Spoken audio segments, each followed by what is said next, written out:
Good morning बच्चों। हिंदी की पाठशाला में आपका स्वागत है।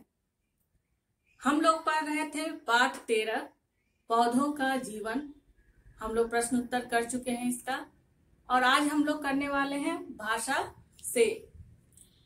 भाषा से का पहला जो है वो हम लोग पुस्तक में करेंगे। उसके बाद है नंबर 2। आइए उसे कॉपी में करना है, और वो क्या करना है देखते हैं। भाषा से कॉपी में लिखिएगा आप लोग नंबर 2, अनेक शब्दों के लिए एक शब्द। ये इस तरह से आप लोगों का एक वाक्य रहेगा जिसका केवल एक अर्थ होगा, ठीक है। जैसे जहां पढ़ने के लिए पुस्तकें रखी जाती है उसे क्या कहते हैं हम लोग?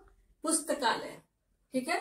तो देखिए इतना सारा एक वाक्य, इसके लिए केवल क्या एक शब्द यूज हुआ? पुस्तकालय।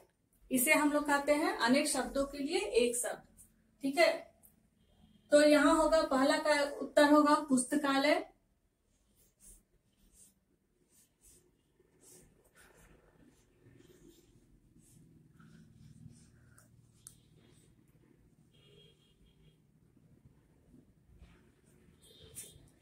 पुस्तकालय।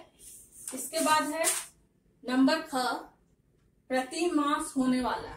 मास मतलब महीना, मंथ। तो हर महीने जो चीज होता है उसे कहते हैं मासिक।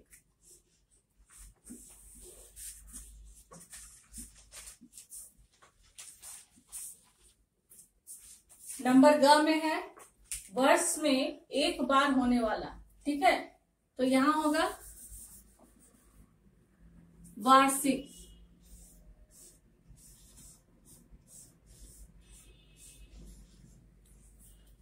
जो वर्ष में, जो साल में एक बार हो, वार्षिक। नंबर घ है जो विज्ञान से संबंधित हो, वैज्ञानिक।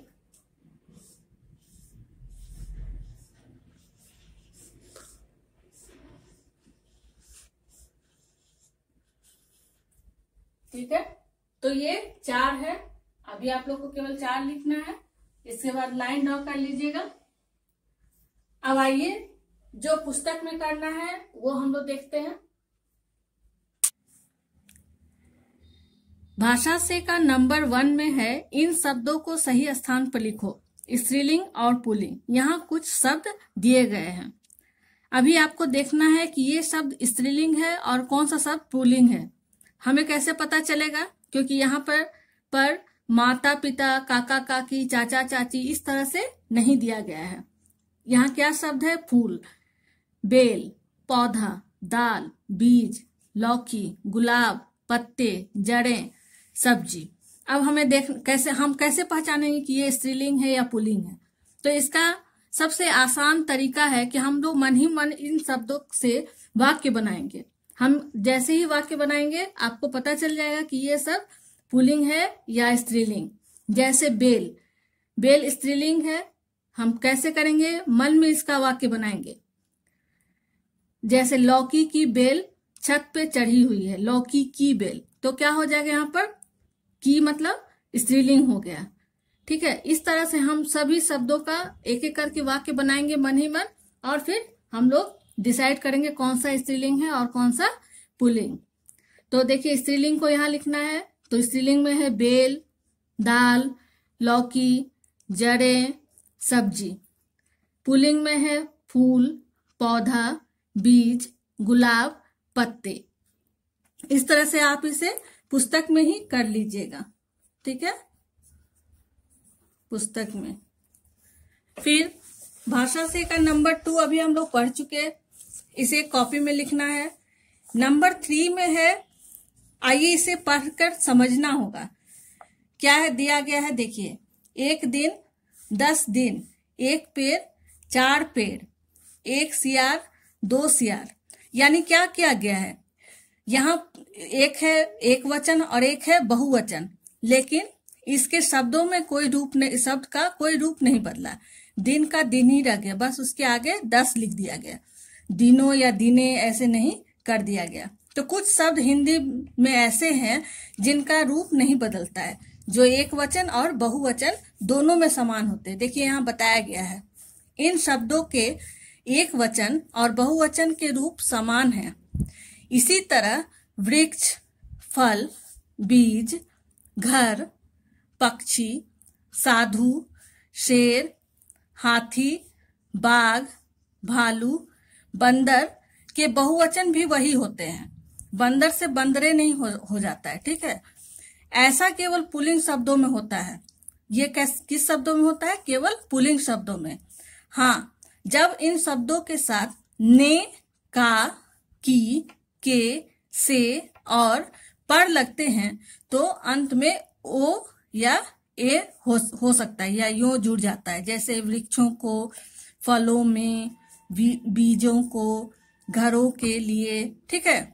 तो ये सिर्फ लिखने के लिए जब हम के और ने इन सब शब्दों का प्रयोग करते हैं तब इनमें इनका रूप बदलता है।